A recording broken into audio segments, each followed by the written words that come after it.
जूनागढ़ नामक राज्य में राजा भैरव सिंह का राज्य है। महारानी तारा भी एक योद्धा है।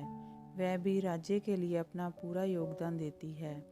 हर रोज़ की तरह आज भी राजा ने जन सुनवाई के लिए दरबार लगाया।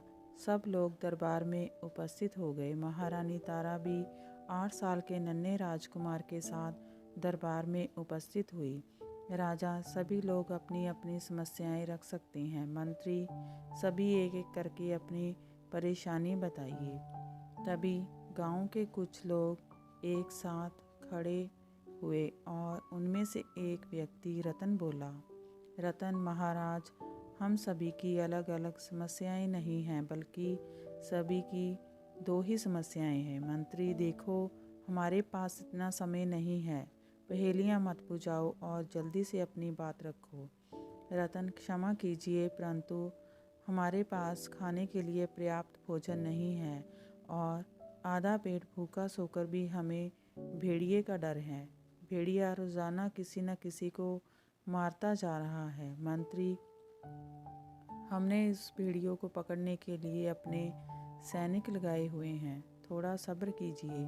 राजा, रोजाना एक व्यक्ति की जान जा रही है और तुम सब्र करने के लिए बोल रहे हो।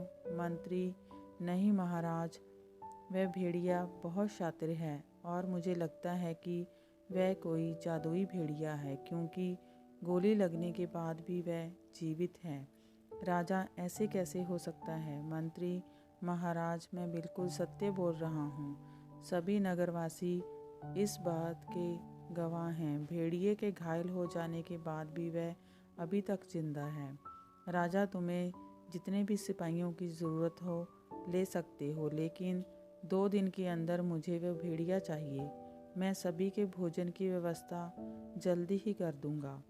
सभी लोग एक उम्मीद के साथ वहां से लौट जाते हैं। महाराज भैरव सिंह अपनी राजगद्दी पर चुपचाप बैठ गए। तभी महारानी तारा भी वहां आई। महारानी, मैं भी राज्य की स्थिति से बहुत दुखी हूँ, लेकिन हमें इसका कोई ना कोई रास्ता तो निकालना ही होगा। राजा, यूं तो सोचते रहने से कुछ नहीं होगा और जनता भूख से तड़प तड़प कर मर जाएगी। महारानी, हम इसके लिए क्या कर सकते हैं? राजा, जब से पड़ोसी राज्य के राजा ने हम पर हमला किया है, तब से सब खत्म होता जा रहा है। उसने सब कुछ लूट लिया। हमारे पास इतना धन नहीं है कि हम पूरे नगर के लिए अनाज खरीद सकें। महारानी, मैं गुरुदेव के पास मंदिर में जा रही हूँ। मुझे पूर्ण विश्वास है कि गुरुदेव कोई ना कोई रास्ता जरूर निकालेंगे। महारानी तारा राजकुमार वैभव के साथ अपने महल के अंदर बने हुए मंदिर में गई। दोनों ने गुरुदेव को प्रणाम किया। महारानी, गुरुदेव, मैं बहुत चिंतित हूँ। गुरुदेव, जानता हूँ, तुम्हारी इस चिंता का हल भी हमारे पास है। महारानी, लेकिन कैसे गुरुदेव? गुरुदेव, कुछ वर्ष पहले ही की घटना याद करो। तुम्हारे हाथ में ये अंगूठी कैसी है और कहाँ से मिली? कुछ वर्ष पहले हुई घटना को याद करके। महारानी, गुरुदेव, मुझे याद आ गया, मुझे सब कुछ याद आ गया, लेकिन क्या सच में ऐसा है? इतने वर्षों पहले का शाप मुझे अब तक परेशान कर रहा है। गुरुदेव, मैं जानता हूँ सब कुछ तुमसे अनजाने में हुआ, लेकिन शाप का असर तो पड़ता है। बाकी ईश्वर के अलावा कोई भी शाप को दूर नहीं कर सकता। महारानी, गुरुदेव, मेरी ये अंगूठी पूरे राज्य को बर्बाद कर सकती है, लेकिन मैं इसे अपने हाथ से कैसे उतार सकती हूँ? गुरुदेव, महारानी, तुमको इस अंगूठी को हाथ से उतारना ही होगा। महारानी, इस अंगूठी में किसी की जान है, ये जानते हुए भी मैं ये खून कैसे कर सकती हूँ? गुरुदेव, महारानी, आपने स्वयं इस राज्य की भलाई के लिए लंबी लड़ाई लड़ी है। आपने न जाने कितनी बार तलवार उठाई है। महारानी, तलवार उठाना और अंगूठी उतारने में काफ़ी अंतर है। गुरुदेव, एक तरफ पूरा राज्य और एक तरफ एक व्यक्ति। अब आपकी इच्छा है, आप यहाँ किसको बचाना चाहती हो? महारानी तारा की आंखों में आंसू आ गए। महारानी ने वैभव का हाथ पकड़ा और अपने कक्ष की ओर जाने लगी। राजकुमार, माँ, आप रोज़ाना भूल जाती हो कि इस समय हम कहाँ जाते हैं। महारानी: ओह हाँ, मुझे याद ही नहीं रहा। ठीक है, चलते हैं।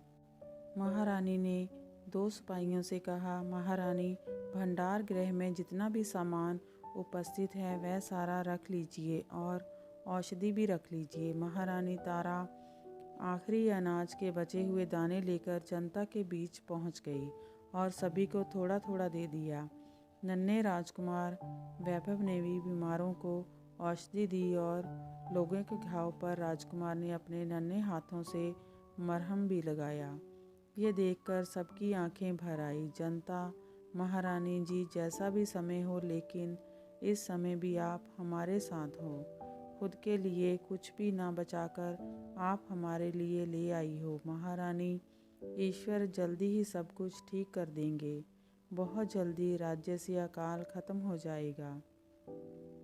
जनता: ऐसी बातें तो केवल उम्मीद दिला सकती हैं, बाकी हम सबको आप पर पूरा भरोसा है। आप सभी का पेट जरूर भरेंगी। महारानी: मुझे आज रात तक का समय दीजिए। मैं वादा करती हूँ कि कल से कोई नहीं मरेगा। महारानी राजकुमार को लेकर वापस महल चली गई और राजा के पास जाकर फूट फूट कर रोने लगी। महाराज, हमारे पास कोई रास्ता नहीं है।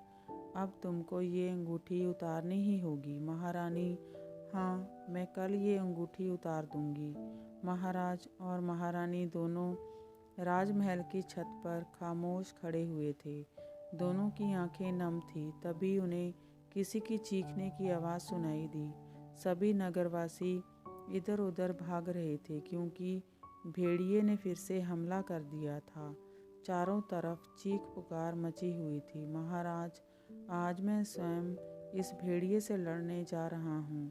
महारानी: नहीं, रुकिए महाराज, आप वहाँ मत जाइए। महाराज, तुम देख रही हो ये सब मुसीबत में हैं। महारानी: लेकिन आपको कुछ हो गया तो? महाराज, अपने शब्द दोबारा मत दोहराना, क्योंकि योद्धा ना डरते हैं और ना हारते हैं।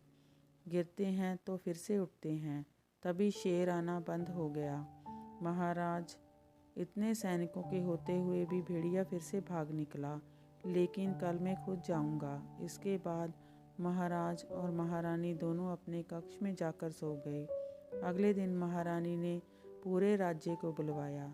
साधु महाराज भी वहां उपस्थित हुए। महारानी, मैंने आप सभी से कल वादा किया था कि आप भूखे नहीं रहेंगे और आज मैं अपना वादा पूरा कर रही हूँ। शायद मुझे ये सब पहले ही कर देना चाहिए था। सभी बहुत खुश हुए। महारानी, लेकिन मैं उससे पहले आप सभी को कुछ बताना चाहती हूँ। मेरे पास एक जादुई अंगूठी है। अगर मैं इस अंगूठी को जादुई गुफा के दरवाजे पर लगे हुए ताले से छुआ दूंगी तो गुफा का दरवाज़ा खुल जाएगा और वहाँ बहुत सारा धन और अनाज मिल जाएगा। इससे राज्य का काल भी खुद समाप्त हो जाएगा। पूरा राज्य खुशहाल हो जाएगा और वह भेड़िया भी फिर कभी नहीं आएगा। सभी लोग खुशी से झूमने लगे। जनता: महारानी जी, हम लोग इतने दिनों से भूख से मर रहे थे, आपने पहले ये क्यों नहीं किया? खैर छोड़िए, अभी भी ज़्यादा समय नहीं बीता है। महारानी, उस दिन से मैं एक माँ बनकर सोच रही थी, लेकिन आज सबके चेहरे दिख रहे हैं, सबकी भूख दिख रही है, भेड़िए का क्रोध दिख रहा है, मुझे रोते बिलखते और मरते बच्चे दिख रहे हैं। आज मैं उन सभी माँओं के बारे में सोचकर कह रही हूँ। जनता: हम समझे नहीं। महारानी, राजकुमार वैभव की जान इस अंगूठी में है। राजकुमार वैभव ही भेड़िया है, लेकिन इसमें राजकुमार का कोई दोष नहीं, सारा दोष मेरा है। राजकुमार वैभव को जानते भी नहीं कि वे भेड़िया हैं। मुझे वर्षों पहले एक शाप मिला था। सभी हैरान हो गए। महारानी, आप लोग मेरे उस श्राप की वजह से परेशानी झेल रहे हैं। जनता: महारानी, राजकुमार राजा साहब और आपकी तरह ही दयालु हैं। आप ये अंगूठी मत उतारिए, हमें अपनी मौत स्वीकार है, लेकिन राजकुमार को कुछ नहीं होना चाहिए। पूरी प्रजा की आंखें नम थी। सभी ने आपस में सहमति जताई और अंगूठी उतारने के लिए मना किया। रतन नगरवासी राजकुमार ने नन्ही सी उम्र में हमारे लिए बहुत कुछ किया है और इसमें राजकुमार का कोई दोष नहीं है। महारानी, नहीं राजकुमार। माँ, आपने मुझसे इतना बड़ा रहस्य क्यों छुपा कर रखा? आप अंगूठी उतार दीजिए, क्योंकि मैं सभी के लिए अपने प्राण देने को तैयार हूँ। भेड़िया बनकर अनजाने में मैंने न जाने कितनी जाने ले चुका हूँ। वैभव खुद महारानी के हाथ से अंगूठी उतारने लगा। सभी लोग रोने लगे। वैभव ने जैसे ही अंगूठी उतारी वह जमीन पर गिर पड़ा। सभी की आंखें नम हो गई। महारानी रोते हुए, कैसी अभागी माँ हूँ मैं, जो अपने ही बच्चे की जान ले ली मैंने। सभी मौन अवस्था में चुप खड़े थे, लेकिन गुरुदेव के चेहरे पर मुस्कान नजर आ रही थी। महारानी, गुरुदेव, आपकी मुस्कान प्रजा के दृष्टिकोण जैसी नहीं है। राजघराने के इस वंश के अंत होने पर आप खुश हैं? गुरुदेव, क्षमा महारानी जी, आप स्वयं देख लीजिए, सब प्रभु इच्छा है। तभी बहुत तेज बारिश और तूफान आया। सभी लोग बारिश में भीगने लगे।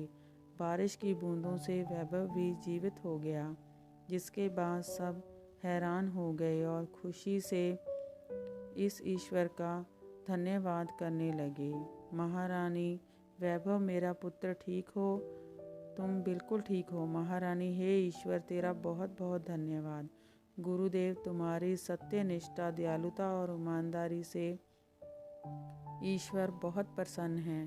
तुम्हारा शाप भी खत्म हो गया है। महारानी जादुई गुफा तक गई और उसे जादुई खजाना भी मिल गया, जिससे सभी के भोजन, औषधि और बाकी ज़रूरत की चीज़ों की पूर्ति हो गई। बारिश के आने से अकाल और सूखा भी खत्म हो गया और फसल पहले से अच्छी होने लगी। कुछ ही दिनों में सब कुछ अच्छा हो गया। महारानी, वैभव, अब तुम साधारण हो। राजकुमार, हाँ माँ, और जन सेवा ही मेरा एकमात्र धर्म है। अब से मैं भी यही करूँगा। महारानी हंसते हुए, वे तो तुम बचपन से ही करते हो। और जिस राजकुमार ने अपनी प्रजा की खुशी में अपनी खुशी ढूंढ ली, वह अपने आप ही महानता की तरफ अग्रसर हो जाता है।